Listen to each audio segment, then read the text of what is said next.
Welcome to Off-Road America. On today's episode, we'll be taking my wife's Jeep Rubicon out on the trail and be learning the basics of the four-wheel drive features that come on a Jeep Rubicon. Okay, being a beginner's video, we're gonna focus on the absolute basics. So let's just start with shifting from 2 high to 4 high. So going to four-wheel drive. You can do this at any speed. The manual says anywhere from 0 to 45 miles an hour, but you can do it faster than that, and it'll be fine. Something you should know is the faster you're going, the more resistance you'll feel when you pull back on the gear lever. That's normal. Just all you're gonna do is reach down, pull, straight back, lift off the gas a little bit, and then give it some gas. The main thing is you don't wanna be accelerating when you do that. That'll make it hard for the gear teeth to mesh up. The opposite is also true. I'm driving along, the road's no longer rainy, there's no longer any snow. Reach down, grab the gear lever, push it straight forward, let off the gas a little bit, and go back, and now we're back in two-wheel drive. So you'd want to use this anytime it's in slippery conditions. It can be dirt, snow, ice, anything like that. That's what that's intended for. If you're new to Jeeps, this is different than an all-wheel drive system. This is a part-time four-wheel drive system. So you don't want to be driving around every day running your daily errands locked in 4 high because you could damage things. Okay, now let's talk about the next most useful button. Right here, it's got a vehicle on it with little squiggly lines and it says off below it. This is your electronic stability control button. This controls your traction control in your vehicle, basically meaning if you're allowed to spin your tires or not. You really need to know how to turn this off because say I'm coming up to a situation like this. This is probably the most common one. Here's a real steep hill right here. We're coming up to it. I've seen people have trouble with this in it coming up to a driveway. You come up to a driveway, you stop for some reason, and now I try to give it some gas. And you can have trouble because you can feel the throttle cut out. The car's not letting you give it gas because it's trying to stop wheel spin. Well, you can just reach right here, push that off button. You can see on the dash, it says traction control off. There's a little illumination that says off. Now I can give it some gas.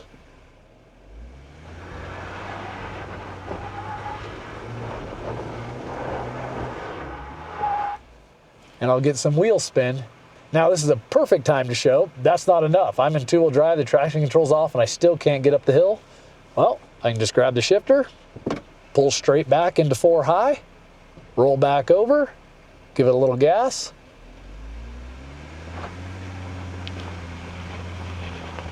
And now we're right up the hill.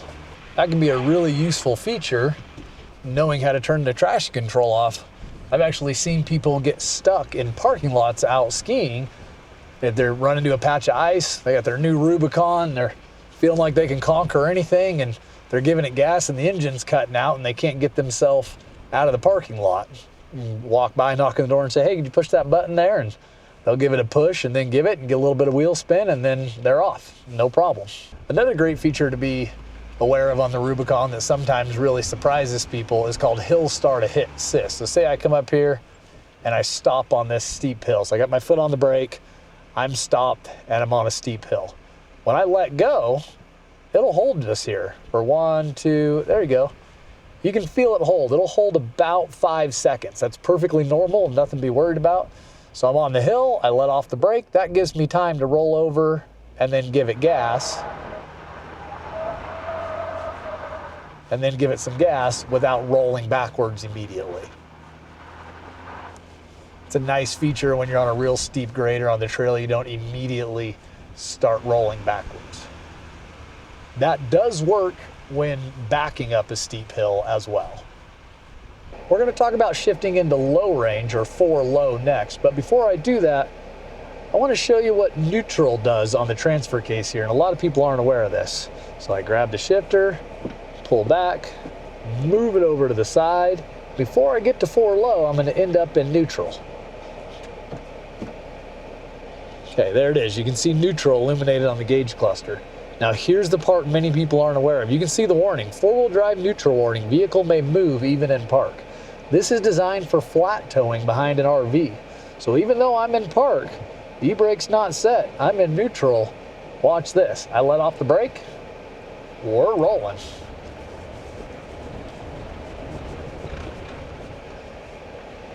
I've seen a couple near accidents with that where somebody was trying to shift down into 4 low, was in neutral even though they were in park, and let off the brake and thought they were fine, and the Jeep started rolling. So that's something important to be aware of. Okay, I've got a nice little hill up ahead of me up here, a nice little steep hill with some boulders on it. It's definitely something I'm going to want to use 4 low for. So I'm going to be shifting all the way down into 4 low. A couple things you want to know here. One, you can do this when you're completely stopped, but you may feel it may take a couple of attempts to get the teeth to line up and the transmission and everything to hook together. The preferred method is to be coasting around 1 to 3 miles per hour. When you do that, you're going to pull down on the shifter, go over and back to 4 low. It's got a nice diagram there for you. The thing to remember with this is you don't want to pause in neutral, go straight through it. So I'll give you an example. I'll back up a little bit here of the preferred way. Again, you can do this when you're stopped, but it can be a little clunky. So I'm in drive. I'm just going to barely start coasting. Perfect. I'm going to shift up to neutral on my shifter, pull straight back. There's 4 high, go over and straight through. Now I'm in 4 low. And now I can drop back down to drive and I'm ready to go. A couple things you'll notice, that automatically turns off your electronic stability control, and you'll have a lot more torque or low end power when you're in 4 low. Another thing many people aren't aware of on a Rubicon is when I pull this shifter towards me, this goes into what Jeep calls auto stick mode. When I move this over, you can see what gear you're in right here. Well, Rubicons are geared so low from the factory that they actually default that to 2nd gear. So a lot of people will go around on the trail all day long running around in 2nd gear as their lowest gear and not realize it. So if you move that over, I can now bump that around and start out in different gears. There's a lot of situations you might want 1st gear and not realize that your Rubicon's been in 2nd gear every time you've been using 4 low all along. So let's drive up this hill here.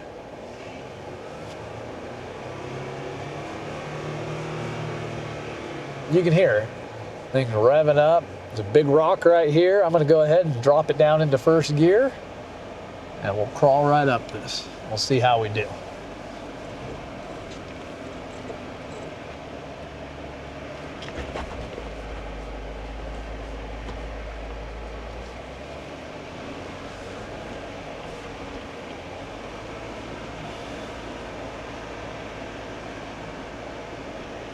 Great, we got through that tough part.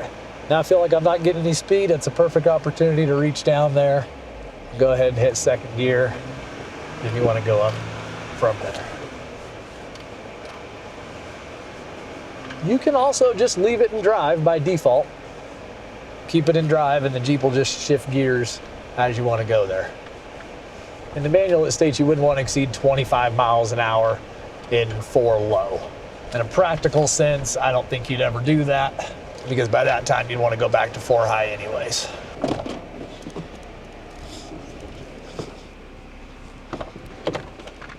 Okay, come on.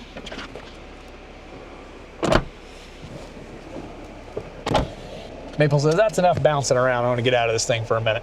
And the next feature I want to show that's really great on these Jeeps is called hill descent control. Now it's only available when you're in 4 low, but you've got a button here. It kind of looks like a cruise control symbol, actually matches the cruise control symbol, and it's got a little Jeep on it. I believe they're even calling it select speed now because I think it works going uphill too. We'll test that in just a minute.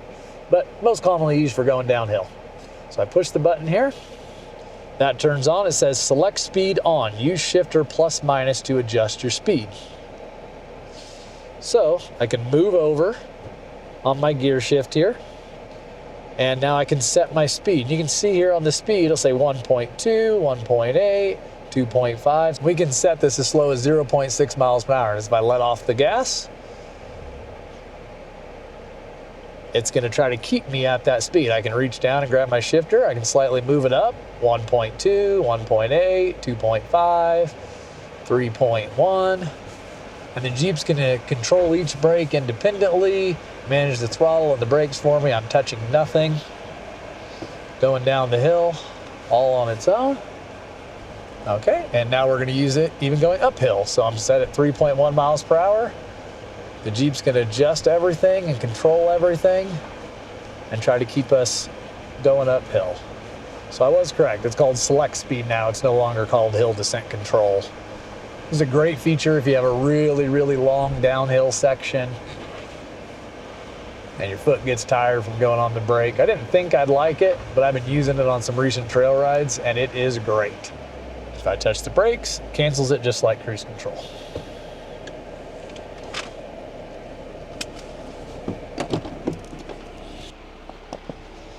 Here you go, girl.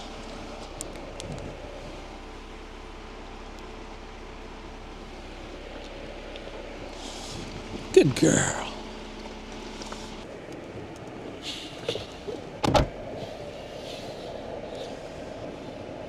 Okay, the next thing we should talk about is your lockers.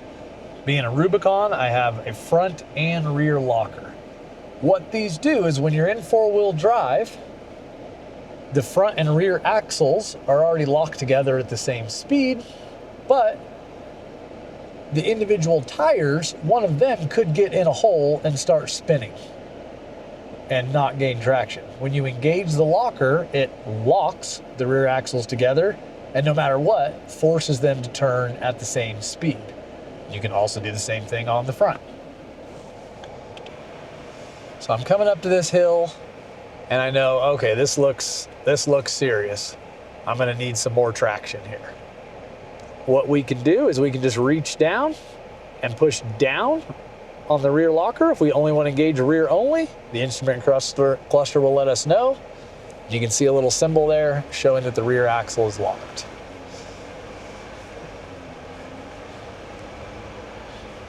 You can engage that at any speed up to 10 miles per hour.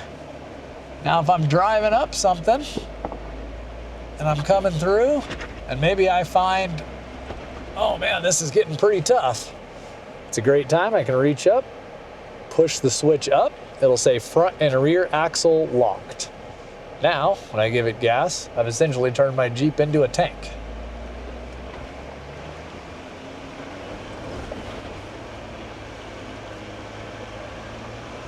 You'll feel some resistance in the steering wheel because the wheels can't turn at a different speed, so it's kind of fighting and wants to turn you back straight. When you're in 4-low, both front and rear lockers are available to you. Now, once I come up, I'm up here, I don't need my lockers anymore. I can feel it's a little tough to turn.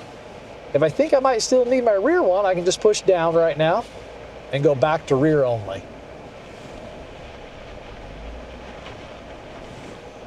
And as soon as the Jeep's able to, it'll get that front unlocked. Sometimes it can take a minute. You can see on here that the lock is no longer lit up on the front and it's just the rear.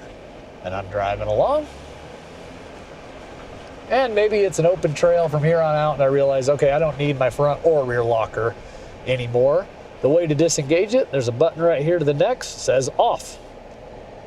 Push that, and it'll say rear axle lock in progress. Now, as long as it's flashing, it's not disconnected yet. You still might feel some resistance. So drive along slow, and give it a little back and forth sometimes. It can take a minute for them to lock or unlock depending on what's going on. Occasionally, like even right now, if I really want it unlocked and it's not doing it, something that can help, put it in reverse, back up a little bit, go back forward.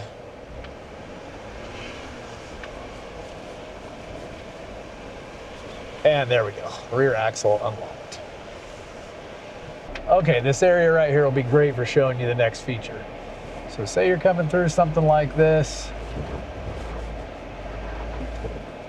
and the Jeep's getting real flexy. Your Rubicon comes with a sway bar disconnect.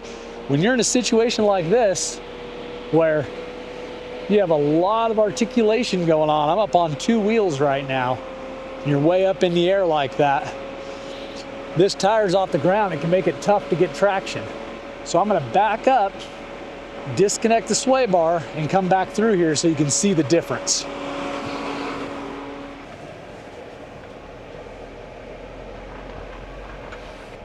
Now I'm in 4-low, so my sway bar disconnect's available to me. I know this section of trail coming up is gonna get me real twisty. So what I'm gonna do is hit the sway bar disconnect button. it'll start flashing for the sway bar and it'll say sway bar disconnect in progress. This won't happen right away. If the suspension's loaded up or you're on angles and things like that, it can be difficult to get it to unlock sometimes. So sometimes backing up, I can back up here, try to get on level ground, or often if you just travel forward at a nice steady speed as the suspension flexes, at some point it'll get disconnected.